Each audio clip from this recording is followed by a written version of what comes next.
Assalomu alaykum hammaga. Ismim Soliyev Ibrohimjon. Andijon shahridanman.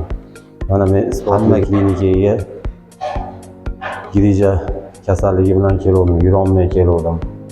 Allohga shukr, mana bir kunda operatsiya qilishdi. Yurib chiroyli bo'lib qoldim. Siyishlar ham yaxshi, siyolmay keldim. Oyog'im bir tomon, chap tomon ishlamay qoldi. Hammaga tavsiya qilaman kelishlaringlarni. Qo'llari yengil ekan doktorlarimiz mana Abduvohidjon. Hammasi Allohga shukr yaxshi qarashdi. Xizmatlar ham yaxshi ekan. Qizlar ham yaxshi, qo'l qilishlar, boshqa oziq-ovqatlarigacha yaxshi.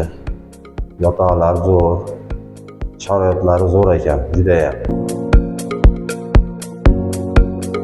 Belimni ko'tarolmay keldim, haqiqat yurolmay. Qo'llarim ko'tarib kelishuvdi o'g'illar. Mana Allohga shukr yurib qoldim. Bemalol yuryapman endi. Mana ko'ryapsizlar, yuryapman. Yaxshi, bel og'riqlar yo'q, oyoq og'riqlar yo'q. Ancha qiynalmay qoldim.